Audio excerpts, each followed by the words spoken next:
నమస్తే సివాయిస్ న్యూస్ కి స్వాగతం. దెందులూరు మండలం ధర్మారావుపేటలో జరిగిన బాబు షూరిటీ భవిష్యత్ గ్యారంటీ కార్యక్రమంలో వైసీపీ ప్రభుత్వ అసమర్థ పాలనను ప్రజల సంక్షేమంలో నిలదీసిన చింతలనేని ప్రభాకర్ మంగళవారం చక్రాయగూడెం కన్నాపురంలలో జరిగిన బాబు షూరిటీ కార్యక్రమాల అనంతరం ధర్మారావుపేటకు చేరుకున్న చింతమనేని రాక కోసం అర్ధరాత్రి వేళలో సైతం ఎంతో అభిమానంగా ఎదురు చూసిన గ్రామస్తులకు ముఖ్యంగా అక్కా చెల్లెమ్మలకు ప్రత్యేకంగా కృతజ్ఞతలు తెలిపిన చింతమనేని చంద్రబాబు ప్రవేశపెట్టిన 6 పథకాల గొప్పతనాన్ని గ్రామస్తులకు వివరించిన చింతమనేని ప్రభాకర్ 151 సీట్లతో రాష్ట్రాన్ని ఏదో చేస్తాడని జనం అధికారం ఇస్తే జగన్ సర్వనాశనం చేశారని అన్నారు. 200 రూపాయల పెన్షన్ ని చంద్రబాబు ఒకేసారి 2000 చేస్తే ఆ 2000ని 3000 చేయడానికి మాత్రం జగన్ కి 4.5 ఏళ్లు పట్టిందని అన్నారు. అమ్మఒడి ఇంట్లో ఒక బిడ్డకే ఇస్తాము అని ఎన్నికల నాడు చెప్పకుండా ప్రజలను జగన్ మోసం చేసి గద్దెనెక్కారని అన్నారు. గడిచిన 4.5 ఏళ్ల వైసీపీ హయాంలో రాష్ట్రం దిగజారిపోయిందని కనీసం రాజధాని ఏది అంటే చెప్పుకోలేని స్థితిలో ఉందని అన్నారు. అవలక్షణాలు కలిగిన వ్యక్తి ఇంటి యజమాని అయితే ఆ ఇల్లు ఎలా నాశనం అవుతుందో జగన్మోహన్ రెడ్డి వల్ల రాష్ట్రం అలా నాశనం అయ్యింది. పేదవాడి ఇంటి నిర్మాణాలకు అయిన బిల్లులు కూడా చెల్లించలేని దుస్థితిలో దెందులూరు నాయకులు ఉన్నారు. రానున్న ఎన్నికల్లో టీడీపీ జనసేన ప్రభుత్వం అధికారంలోకి రావడం తథ్యమని చింతమనేని అన్నారు. 18 ఏళ్ల నుండి 59 సంవత్సరాల వయసు వచ్చే వరకు ప్రతి ఆడకూతురికి ఒక కూతురుగా, ఒక తండ్రిగా, ఒక తాతగా చంద్రబాబు గారు నేనున్నాను అని చెప్పడానికి ప్రతి నెల 1500 రూపాయలు నెలవారీ ఖర్చులకి, నీ ఫోన్ రీఛార్జ్ కావచ్చు, ఇంకా చిన్న ఖర్చులకు కావచ్చు, నువ్వు వాడుకునేందుకు ప్రతి వారికి 1500 వేస్తాం. ఇవి కాకుండా అదనంగా కూడా మరి చంద్రబాబు గారు, జనసేనాని అధిపతి పవన్ కళ్యాణ్ గారు ఇద్దరు కూడా చర్చించి మరలా ఇంకొక మేనిఫెస్టోని ఈ ప్రజలకు మేలు జరగాలనేటువంటి ఉద్దేశంతో తయారు చేస్తున్నారు. 4.5 ఏళ్లు దాటిపోయింది. ఈనాటికి మన రాజధాని ఎక్కడో చెప్పలేనటువంటి దిక్కుమాలిన పరిస్థితుల్లో ఆంధ్రప్రదేశ్ రాష్ట్రం దేశంలోనే దిగజారిపోయింది. దానికి కారణం ఈ యొక్క స్వార్థపరుడైనటువంటి ముఖ్యమంత్రి రావటం, పరిపాలన కుంటిపడిపోవటం, ప్రజలకి మేలైనటువంటి సౌకర్యాలు కలగజేయకపోవటం. ఆనాడు నేనేసిన ఎల్ఈడి లైట్లు తప్ప ఈనాడు అవి మాడిపోతే కూడా కొత్త లైట్లు కొనుక్కొచ్చి ఇవ్వలేని పరిస్థితుల్లో ఉన్నారు. ఈనాడు పంచాయతీలో ప్రెసిడెంట్ మనం ఓడిపోతే ఓడిపోయామో కానీ ఓడిపోయినాడు ఆ రోజు ఏడిస్తే గెలిచిన వాడు ఇప్పటికి 3.5 ఏళ్లుగా లబో దిబోమని ఏడుస్తున్నాడు. గెలిచి కూడా గ్రామంలో నేనేదో చేయాలన్న తపంతో గెలవడం జరిగింది తప్ప గ్రామ అభివృద్ధి అనేది శూన్యంగా మిగిలిపోయింది. ఈనాడు నేను ఇచ్చినటువంటి ఇళ్లకి డబ్బులు వాళ్ళకి ఇవ్వలేకపోయారు. ఈ దద్దములో వీళ్ళు ప్రజల పక్షపాతలా అని అడుగుతున్నా. నేను ఇల్లు ఇచ్చా, నా బాబు సొమ్ము ఇవ్వలా, ప్రభుత్వం యొక్క సొమ్ము ఇచ్చా, నేను శాంక్షన్ చేశా, నువ్వు వాడికి ఇల్లు చేశాను కదా అనే ఉద్దేశంతో అప్పులు చేసి సప్పులు చేసి వాడి ఇల్లు స్లైప్ వేసుకుంటే నేను ఇచ్చిన 30,000, నేను ఇచ్చిన 50,000, నేను ఇచ్చిన 80,000తో బిల్లులు అటు ఆగిపోయింది. ఆ బిల్లులు కట్టాల్సిన బాధ్యత నీకు లేదా అని అడుగుతున్నా. మనిషి అనేవాడు ఎవడన్నా ఇలాంటి నిత్యాపనం చేస్తారా అని అంటున్నా. అదే పార్టీ అయినా కావచ్చు. వాడు పేదవాడికి ఇస్త్రాకేశాం, సగం భోజనం చేశాడు. ఎవడమ్మా మొగుడు పెడతాడు అడిగి మిగిలిన భోజనం? నువ్వు కదా గెలిచావు, ప్రజలేస్తేనే కదా గెలిచావు. ప్రజలైపోకుండా నిన్ను ఎవడన్నా నామినేట్ చేశాడా? ఎలా ఎమ్మెల్యే అయ్యావు, ఎలా మంత్రులు అయ్యారు, ఎలా ముఖ్యమంత్రులు అయ్యారని అడుగుతున్నావు. నువ్వు మనిషివా? నీకు మానవత్వం ఉందా? ముండా 3000 పెన్షన్ ఇస్తానికి ఆ రోజు చెప్పావు 3000 పెన్షన్ అని. ముండ 3000 ఇవ్వలేకపోయావు. 200 నుంచి బరాబర్ 2000 చేసింది చంద్రబాబు గారు నువ్వా? నేను ప్రజలను అడుగుతున్నా ఈ విషయాన్ని. ఎవడేంటి? రాష్ట్రం అంటే రాష్ట్రంలో సంపద పెంచాలి. సంపద పెంచి పేదవారి యొక్క అభ్యున్నతికి ఖర్చు పెట్టాలి. ఉన్న సంపదనంతా పాడు చేసి రాష్ట్రాన్ని సర్వనాశనం చేసి ఆదాయం లేకోకుండా ఒకటి గుర్తుపెట్టుకోండి. మన ఇంటిలో యజమాని తాగుబోతైతే, తిరుగుబోతైతే, కోడి పందాలేసి పేకాట ఆడితే, వ్యవసాయం చేయకపోతే కొంప ఏ విధంగా కూలుతుందో రాష్ట్రం అనేటువంటి కొంపని ఈ జగన్మోహన్ రెడ్డి ఇన్ని వ్యసనాలున్నటువంటి కుటుంబ యజమానిలాగా కూల్చాడే తప్ప ఎక్కడ ఒక్క అభివృద్ధి కార్యక్రమం కూడా చేయలే. ఇవాళ ఏదో కౌరులు చెప్తున్నావు, నీ పార్టీలో ఎమ్మెల్యేని ట్రాన్స్ఫర్ చేసినా నువ్వు పీకినా నీకేమీ రావు. ఎందుకని రావంటే నిన్ను బంగాళాఖాతంలో కలపడానికి నీ పార్టీని రాజకీయంగా ఈ రాష్ట్ర ప్రజానీకం నిర్ణయించుకున్నారు.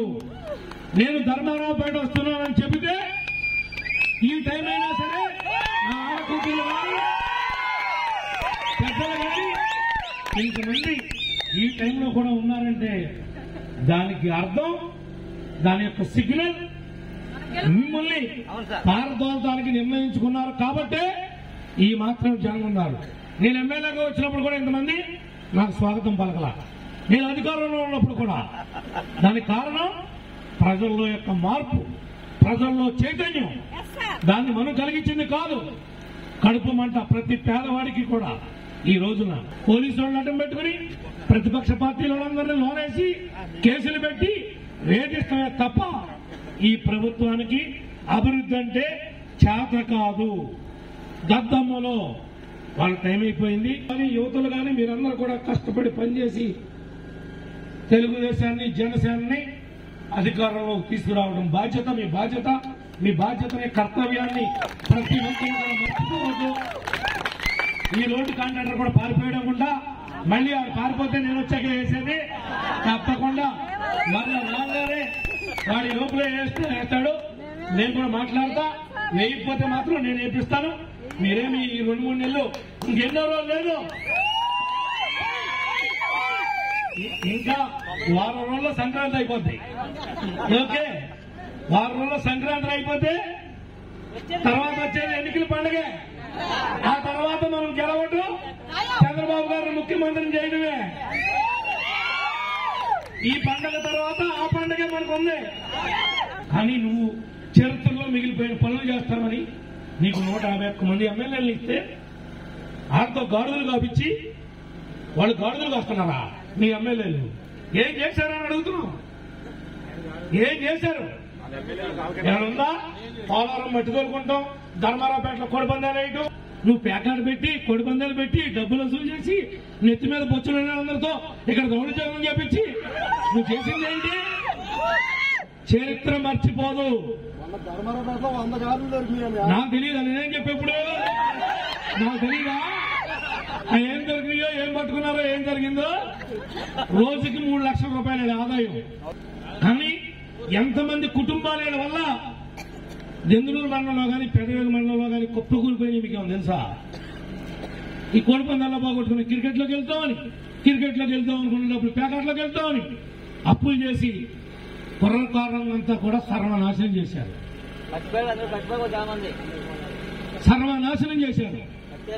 మీరు గుర్తుపెట్టుకోండి, నేను చెప్పిన మాట నిజమో కాదు. ఏలూరు నగరంలో పలు అభివృద్ధి కార్యక్రమంలో భాగంగా ఈ రోజు మాజీ డిప్యూటీ సీఎం, ఏలూరు శాసనసభ్యులు, ఏలూరు వైఎస్ఆర్ పార్టీ జిల్లా అధ్యక్షులు గౌరవనీయులు పెద్దలు శ్రీ ఆలనాని గారు అమృత హస్తాల మీదుగా 40వ డివిజన్ గౌరవ కార్పొరేటర్ శ్రీమతి తమరాడ శ్రవంతి గారి ఆధ్వర్యంలో పలు అభివృద్ధి కార్యక్రమాలకు శ్రీ ఆలనాని గారి అమృత హస్తాల మీదుగా శంకుస్థాపన చేయడం జరిగింది.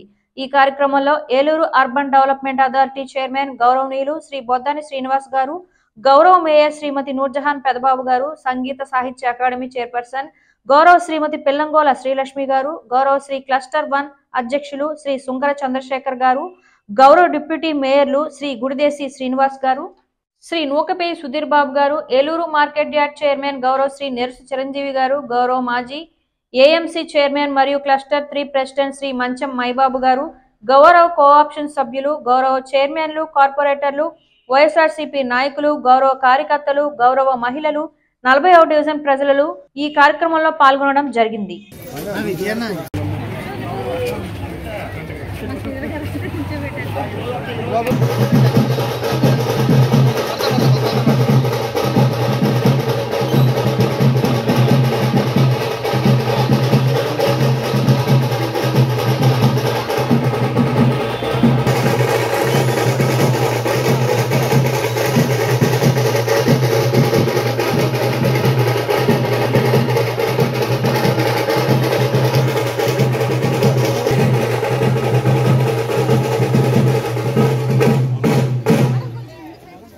కొద్దిగా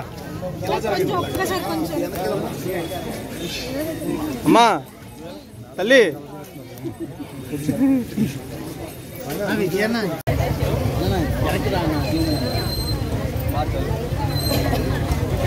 మీరు చెప్పారు కాబట్టి ఆగి లేదని నన్ను అయితే తిట్టేసేవాడు.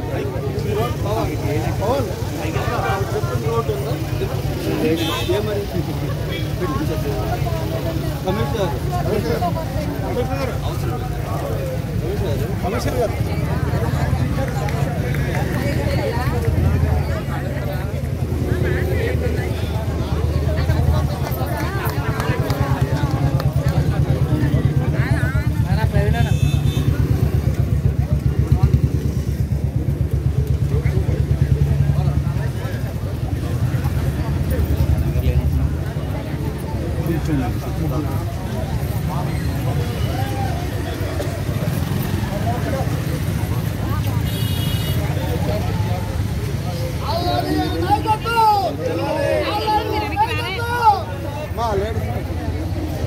అమ్మా ముందు రండి, అమ్మా ముందు రండి.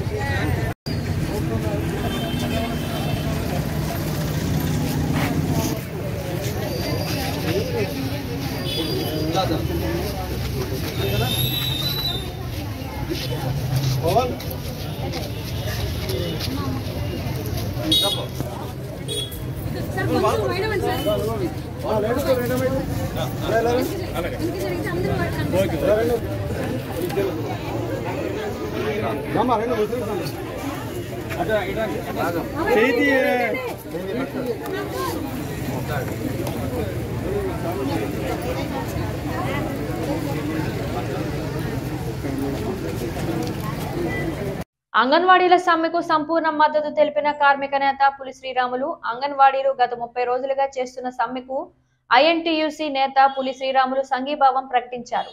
జిల్లా కలెక్టర్ కార్యాలయం వద్ద అంగన్వాడీల దీక్షా శిబిరాన్ని సందర్శించిన పులి శ్రీరాములు మాట్లాడుతూ చిరుద్యోగులైన అంగన్వాడీల మీద ఎస్మా చట్టాన్ని ప్రయోగించడం దారుణమన్నారు. ఎస్మా చట్ట ప్రయోగాన్ని ఉపసంహరించాలని, న్యాయమైన కోర్కెలను నెరవేర్చాలని పులి శ్రీరాములు డిమాండ్ చేశారు.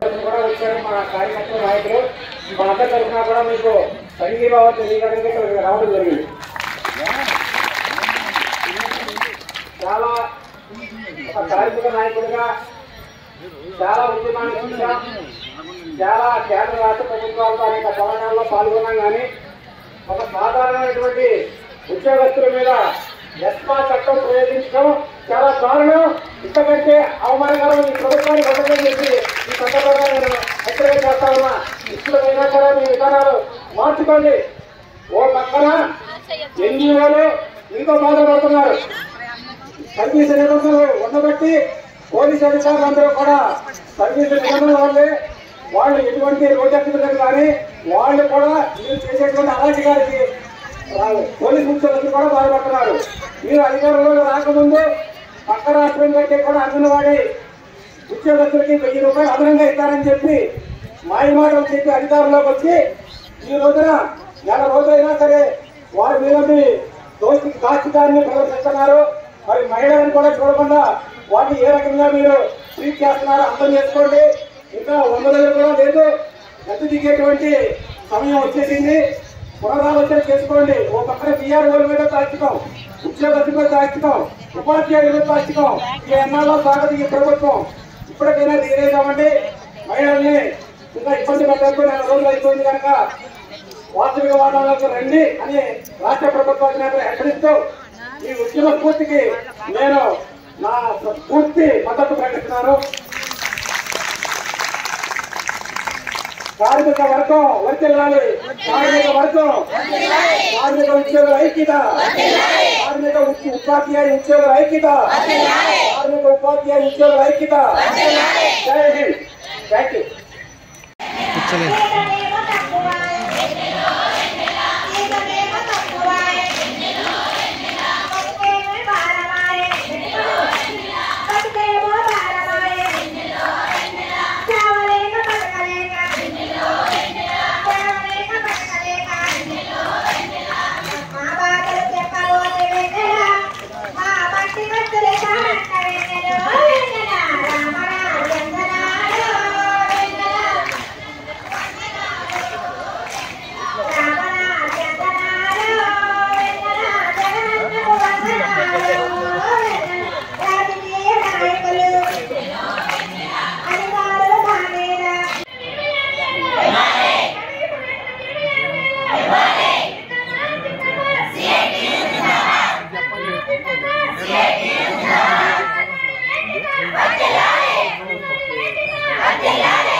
ముఖ్యమంత్రి వైఎస్ జగన్మోహన్ రెడ్డి దోపిడీ అరాచక పాలనపై ప్రజలతో పాటు ఆ పార్టీ నాయకులకు కూడా విరక్తి కలిగిందని, ఆయన నుంచి రాష్ట్రాన్ని విముక్తి కల్పించాలని అందరూ కంకణం కట్టుకున్నారని ఏలూరు అసెంబ్లీ నియోజకవర్గ టీడీపీ ఇన్ఛార్జ్ బడేటి చంటి పేర్కొన్నారు. ఏలూరు 28వ డివిజన్ ద్వారకా నగర్ 1వ రోడ్డు దగ్గర నుండి బుధవారం నిర్వహించిన ప్రజా సంకల్ప యాత్రలో ఏలూరు టీడీపీ ఇన్ఛార్జ్ బడేటి చంటి పాల్గొన్నారు. ప్రతి చోట ఆయనకు ప్రజలు బ్రహ్మరథం పట్టారు. పూలమాలలు, పుష్పగుచ్చాలతో స్వాగతం పలికారు. పూల వర్షం కురిపించారు. ప్రతి గడపకు వెళ్లిన బడేటి చంటి గడిచిన 4.5 ఏళ్లలో వైసీపీ హయాంలో ప్రజలకు జరిగిన నష్టాలను వివరించారు. టీడీపీ జనసేన కూటమి అధికారంలోకి వస్తే అమలు చేసే సూపర్ 6 పథకాల కరపత్రాలను ప్రజలకు పంపిణీ చేశారు. ఈ సందర్భంగా బడేటి చంటి మాట్లాడుతూ సీఎం తన మాయ మాటలతో ప్రజలను నమ్మించేందుకు ఆడుదాం ఆంధ్ర పోటీలను ప్రారంభిస్తే ప్రజలు మాత్రం ఆదుకోండి ఆంధ్రాను అంటూ కోరుతున్నారని బడేటి చంటి పేర్కొన్నారు. సొంత పార్టీ నేతలు కూడా సైకో జగన్ వైఖరి చూసి అభద్రతా భావనలో చిక్కుకున్నారన్నారు. గత ఎన్నికల సమయంలో జగన్ ఇచ్చిన హామీలన్నీ అందని దక్షగా మారాయన్నారు. ఓటమి భయంతోనే జగన్మోహన్ రెడ్డి ఎమ్మెల్యేల బదిలీలంటూ జిమ్మికులు చేస్తున్నారంటూ ఆయన మండిపడ్డారు. ఎన్నికల ముందు ప్రజల్లోకి వచ్చి ముద్దులు పెట్టిన సీఎం ఇప్పుడు ప్రజల్లోకి రావడానికి భయపడుతున్నారని ఆయన ఎద్దేవా చేశారు. సీఎం అనాలోచిత నిర్ణయాలతో రాష్ట్రం రావణ కాష్టంలా మారిందని ఆయన మండిపడ్డారు. ఏలూరు నియోజకవర్గం అభివృద్ధిని 4.5 ఏళ్లుగా విస్మరించిన ఎమ్మెల్యే ఆల నాని ఎన్నికలు దగ్గర పడడంతో కమిషన్లు పోతాయన్న భయంతో హడావుడిగా శిలాఫలకాలను ఆవిష్కరిస్తున్నారని ఆయన మండిపడ్డారు. ప్రజామోదం కోల్పోయిన ఎమ్మెల్యేకు రానున్న ఎన్నికల్లో శృంగభంగం తప్పనిదని బడేటి చంటి స్పష్టం చేశారు.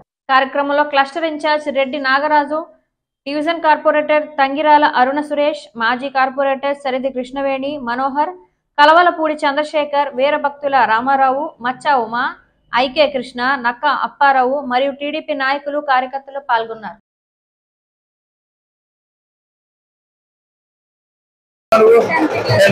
ఉద్యోగం మంచిది రావాలంటే తెలుగుదేశం పార్టీ రావాలి, అంతేనా? Better society better. మరి అందుకని మీరు అందరూ మరి చంద్రబాబు నాయుడు గారిని గెలిపించండి, మనం అందరం బాగుంటాం. ఓకే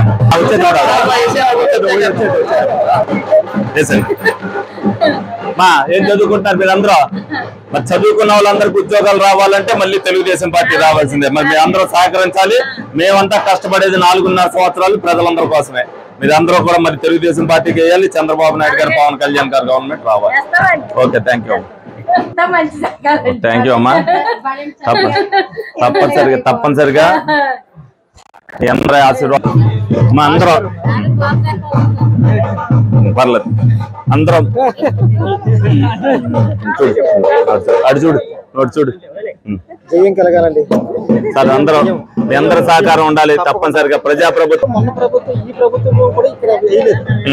అమ్మా. ఏంటి, ఏం చదువుతున్నారు మీ ఇద్దరు? అయిపోయిందా? అందరం మరి సహకరించాల్సిన అవసరం, మా సహకారం తప్పనిసరిగా. నువ్వేం చదువుతున్నావు? ఎక్కడ చదువుతున్నావు? Third year. నీకు ఉద్యోగం రావాలని ఉందా? రావాలంటే ఎవరు రావాలి? మరి తెలుగుదేశం పార్టీ రావాలి. మీరు అందరూ ఆలోచించుకుంటే చదువుకునే వాళ్ళు భవిష్యత్తు బాగుండాలంటే తెలుగుదేశం పార్టీ రావాలి. అందరూ కూడా ఈ రాష్ట్ర ప్రభుత్వాన్ని సాగనంపడానికి ప్రతి ఒక్కరు సహకారం అందించాలి. కరెంటు బిల్లు ఎంత వస్తుందో తప్పనిసరిగా అమ్మా. అందరూ మరి చక్కగా చెప్పారు, మన పార్టీ అది అదే.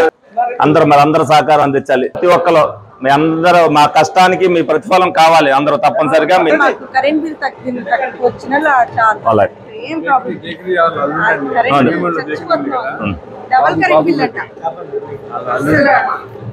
ఇటువంటి దారుణమైన ప్రభుత్వాన్ని ఎప్పుడు చూడాల. వీళ్ళని త్వరగా దించేయకపోతే ప్రజలు అనేక ఇబ్బందులు పడుతున్నారు అనేది అది నేనేది. అందరం 2024 ఒక పక్కనే ఉండాలి. ఈ ప్రభుత్వాన్ని పక్క దోసేయాలంటే. వస్తున్నాడు మీటింగ్.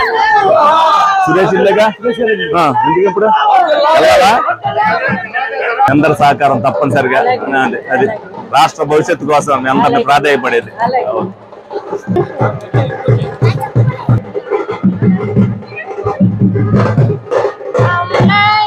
పిలవరా, పిలవండి.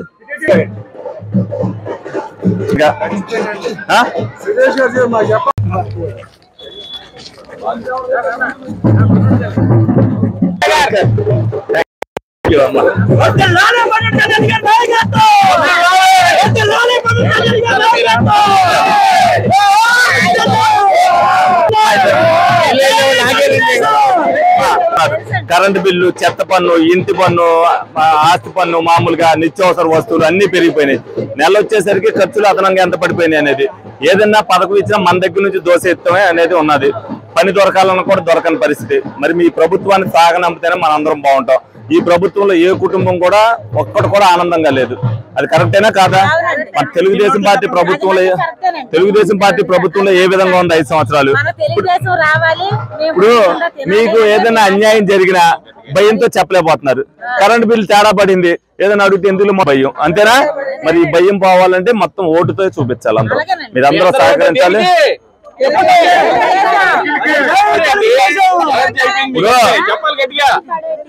భారతరత్న డాక్టర్ బిఆర్ అంబేద్కర్ గారి ఆశయ సాధనలో ప్రతి ఒక్కరూ భాగస్వామ్యం కావాలి. అంబేద్కర్ గారు రచించిన రాజ్యాంగంలో ప్రతి ఒక్కరి విధులు, కర్తవ్యాలు పొందుపరచడం జరిగింది. విజయవాడ నడిఒడ్డులో 125 అడుగుల విగ్రహం స్మృతివనాన్ని రాష్ట్ర ప్రభుత్వం సీఎం జగన్మోహన్ రెడ్డి గారి సారథ్యంలో 600 కోట్ల రూపాయలతో నిర్మించడం జరిగింది. ఈ నెల 19వ తేదీన విజయవాడలో సీఎం జగన్మోహన్ రెడ్డి గారి సారథ్యంలో రాష్ట్ర ప్రభుత్వం ఏర్పాటు చేసిన 125 అడుగుల డాక్టర్ బాబాసాహెబ్ అంబేద్కర్ గారి స్మృతివనం, అంబేద్కర్ గారి విగ్రహావిష్కరణ సందర్భంగా ఈ కార్యక్రమానికి సంఘీభావంగా మొగల్తూరు మండలం రామన్నపాలెం సచివాలయం వద్ద సంతకాల సేకరణ, అంబేద్కర్ గారి చిత్రపటానికి పూలమాలలు వేసే కార్యక్రమంలో పాల్గొన్న రాష్ట్ర ప్రభుత్వ చీఫ్ విప్ ముదునూరి ప్రసాద్ రాజు గారు.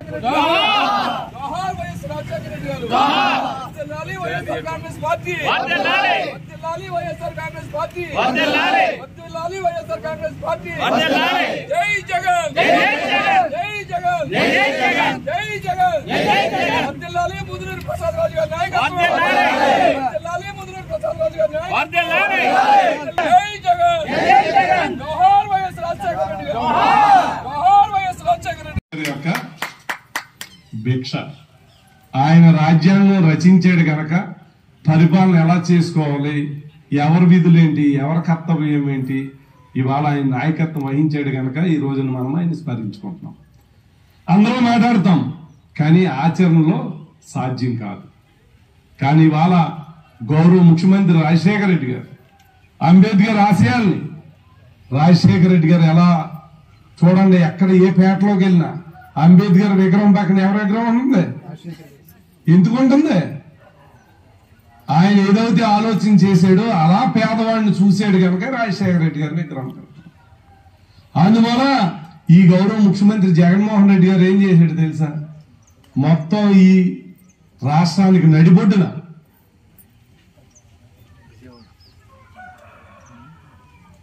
విజయవాడలో విగ్రహం చూస్తే ఇప్పుడు ఇదివరకు అంతర్వేదిలో లైట్ హౌస్ చూసేవాళ్ళు, ఎంత దూరం చూసేవాళ్ళు పల్లెటూరులో, అంతే కదా. అలాగా విజయవాడలో అంబేద్కర్ విగ్రహం చుట్టూరు ఎక్కడ 50 కిలోమీటర్ల దూరం కనిపించేటువంటి విగ్రహాన్ని కట్టి ఆయన గౌరవాన్ని చాటుకుంటున్నాం. ఇవాళ 600 కోట్ల రూపాయలతో అంబేద్కర్ విగ్రహం కడుతున్నాం. 125 అడుగుల విగ్రహాన్ని. ఎందుకు మనం ఈ రోజున ఎలా ఉన్నామంటే వారి త్యాగ ఫలం. అందువల్ల వారిని గుర్తుంచుకునేటువంటి వారి స్ఫూర్తి ప్రతి ఒక్కరికి కావాలని ఇవాళ మరి ఆయన్ని స్మరించుకుంటూ ఇంత పెద్ద కార్యక్రమాన్ని రేపు 19వ తారీఖుని ఆయన విగ్రహాన్ని ప్రారంభించుకుంటున్నాం, ఓపెనింగ్ చేస్తా ఉన్నాం. ప్రతి గ్రామం నుంచి అంబేద్కర్ గారి యొక్క ఈ విగ్రహావిష్కరణగా అందరూ తరలి వెళ్తూ ఉన్నాం. మనము ఆయన గురించి 2 మాటలు ప్రతి కార్యక్రమంలో చెప్పుకోవాల్సినటువంటి బాధ్యత ఉంది కనుక ఇవాళ మనము ఈ కార్యక్రమంలో ఆయనకి దండేసి ఆయన ఇంత పెద్ద కార్యక్రమానికి ముఖ్యమంత్రి గారు చేస్తున్నందుకు మనం అందరూ కూడా ముఖ్యమంత్రి గారికి ధన్యవాదాలు తెలియపరచుకుంటూ ఉన్నాం మీ అందరి తరఫున. మరి ఆ అంబేద్కర్ గారి యొక్క విగ్రహం రేపు 19వ తారీఖున ఆవిష్కరిస్తూ ఉన్నారు. మనందరూ కూడా చాలా మంది అందరూ కూడా తరలి వెళ్తూ ఉన్నారు. ఈ కార్యక్రమంలో ఆయన ఆదర్శంగా మనం అందరూ కూడా యువత పనిచేద్దామని మీ అందరికీ కూడా తెలియపరచుకుంటూ ఈ కార్యక్రమానికి ఇచ్చేసినటువంటి ప్రతి ఒక్కరికి మరి వాళ్ళ ఇదేదో ఇవాళతో అయిపోయిందని అనుకోవద్దు. నిత్యం ఇక్కడ వైద్యం అందిస్తా ఉంటాం. జనవరి 20వ తారీఖు జై భారత్ క్షీరరామ ఆక్వా రైతు సంఘం ఆధ్వర్యంలో పూలపల్లి బైపాస్ నుంచి గాంధీ బొమ్మల సెంటర్ వరకు ర్యాలీ నిర్వహిస్తున్నట్లు సంఘ అధ్యక్షుడు గొట్టిముక్కల గాంధీ భగవాన్ రాజు తెలిపారు. ఈ సందర్భంగా మాట్లాడుతూ ఆక్వా రంగం ప్రస్తుతం సంక్షోభ పరిస్థితిలో ఉందని, యాచరీల నుంచి సరైన సీడ్ రాకపోవడం, కనీస మద్దతు ధర లేకపోవడం రైతులు నష్టపోతున్నారని, ఇదే పరిస్థితి కొనసాగితే ఆక్వా రంగం కుదేలయ్యే అవకాశం ఉందని తెలిపారు. గాంధీ బొమ్మల సెంటర్ నుంచి ఎంఆర్ఓ ఆఫీస్ వరకు వెళ్లి ఫిషరీస్ డిపార్ట్మెంట్ వారికి, మండల రెవెన్యూ అధికారులకు ఆక్వా రైతులు ఎదుర్కొంటున్న సమస్యల మీద వినతి పత్రాన్ని అందజేస్తామని తెలిపారు. ఈ కార్యక్రమంలో ఆక్వా రంగానికి సంబంధించిన అన్ని శాఖలు, రైతు సోదరులు పాల్గొనాలని కోరారు. ఈ పత్రికా సమావేశం ఏర్పాటు చేయడానికి కారణం మీ అందరికీ తెలుసు. ఏదైతే ఈరోజు ఆక్వా రంగమే సంక్షోభంలో ఉంది, దానికి ముఖ్య కారణం రైతు ఈ రోజుని కనీసం కల్చర్ చెరువులు చేసుకునే పరిస్థితి ఈరోజు లేదు. ఇంచేతంటే సరైన నాణ్యత సీడు లేకపోవటం, అలాగే మనం పండించిన సరుకుకి కనీసం ధర లేకపోవటం, ఏదైనా విపత్తర సమయం వచ్చినప్పుడు కానీ లేకపోతే హార్వెస్టింగ్ టైంలో మరి ఏదైతే ప్రాసెసింగ్ ప్లాంట్ నుంచి సరైన ఐస్ రాకపోవటం, హార్వెస్ట్ చేయడానికి రైతుకి ఇబ్బంది కలగటం, అలాగే హ్యాచరీస్ నుంచి సరైన నాణ్యత సీడ్ రాకపోవటం. గతంలో 10 సంవత్సరాల క్రితం 100 పౌండ్లు 200 రూపాయలు ఉన్నప్పుడు 30 పౌండ్లు 600 రూపాయలు ఉండేది. ఆ రోజు కేజీ మేత 40-50 రూపాయలు ఉండేది. కానీ ఈరోజు అదే 100 పౌండ్లు 200 రూపాయలు ఉంటే 30 పౌండ్లు 400 రూపాయలు, కేజీ మేత 90 రూపాయలు పెరిగిన పరిస్థితి. అంటే మనం సమయం అన్ని ఈ రాష్ట్రంలో, ఈ దేశంలో నిత్యావసర సరుకులు అన్నీ పెరుగుతున్నాయి, అన్ని రకాల అన్ని అభివృద్ధి చెందినాయి. ఒక్క ఆక్వా రైతు ఒక్కడే క్షీణించిపోయాడు. మేము ఈ పాలకొల్లులో జై భారత్ క్షీరారామ ఆక్వా రైతు సంఘం అని చెప్పి సంఘం స్థాపించి ఈ రాష్ట్రంలో చాలా 10 చోట్ల నుంచి సభ్యులుగా జాయిన్ అయ్యారు. ముఖ్యంగా పాలకొల్లు నియోజకవర్గం, నర్సాపురం నియోజకవర్గం, ఆచరణ నియోజకవర్గం, ఇంకా భీమవరం నియోజకవర్గంలో కానీ, తణుకు నియోజకవర్గం కానీ కొన్ని మండలాలు ఇవాళ మేము మేజర్గా ఒక 3000 మంది ఇక్కడ సభ్యత్వం జాయిన్ అయ్యి ఇది ఒక సంఘంగా ఇక్కడ ఏర్పడడం జరిగింది. సంఘం ఏర్పడిన తర్వాత పలుసార్లు మేము మీటింగ్లు ఏర్పాటు చేసుకోవడం, అలాగే ఈ రాష్ట్ర పెద్దలతో కానీ లేకపోతే ఈ ఆక్వా రంగానికి సంబంధించిన ప్రాసెసింగ్ ప్లాంట్లు కానీ, హ్యాచరీస్ కానీ, ఫీడ్ ప్లాంట్లు కానీ సంబంధిత ప్రతి ఒక్కరితో కూడా మీటింగ్లు ఏర్పాటు చేయడం జరిగింది. కనీసం ఆ మీటింగుల్లో ఏర్పాటు చేసిన తర్వాత జరిగిన కొన్ని పరిణామాలు కూడా ఆ తర్వాత ఎవ్వరూ కూడా దాన్ని మరి అమలు చేయలేకపోవటం, కొన్ని గవర్నమెంట్ సమక్షంలో చేసిన నిర్ణయాలు కూడా ఈరోజు అమలు పరిచే పరిస్థితుల్లో ఈ ఎవరైతే మనకి దీనికి సంబంధించిన యజమానులు ఎవరైతే ఉన్నారో, దీనికి సంబంధించిన యూనిట్స్ ఏమున్నాయితే ఎవరూ కూడా మాకు రైతులు సహకరించలేదు. అయితే రేపు జనవరి 20వ తారీఖు ఉదయం 9 గంటలకి మన జై భారత్ క్షీరారామ ఆక్వా సంఘం పోలపల్లి బైపాస్ రోడ్లో గల ఆఫీసు నుంచి టిఫిన్లు చేసి రైతు సోదరులు అలాగే దానికి అనుబంధ సంస్థలైన అందరం కూడా ఆ రోజున పెద్ద సంఖ్యలో ఇక్కడ పాల్గొని మరి పోలపల్లి వై జంక్షన్ మీదుగా మరి గాంధీ బొమ్మల సెంటర్లో ఏదైతే మన ఎజెండా ఉందో ఆ ఎజెండా అంతా మనం రైతులతో ఆలోచించి ఆ ఎజెండా అమలుపరుచుకుని అక్కడి నుంచి ఎంఆర్ఓ ఆఫీస్ దగ్గరికి వెళ్ళి మండల రెవెన్యూ ఆఫీసర్ గారికి అలాగే ఫిషరీస్ డిపార్ట్మెంట్ కూడా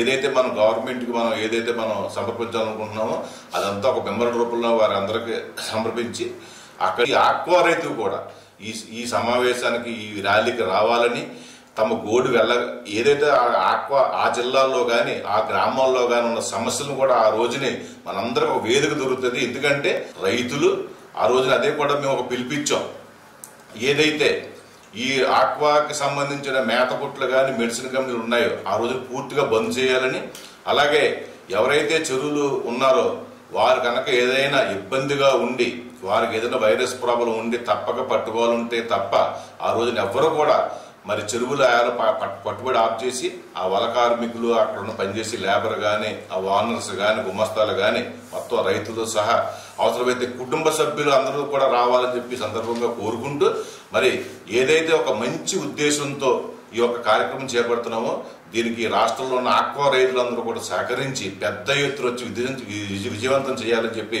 సందర్భంగా కోరుకుంటూ సెలవు తీసుకున్నాను. ఈ వార్తలు ఇంతటితో సమాప్తం. నమస్కారం.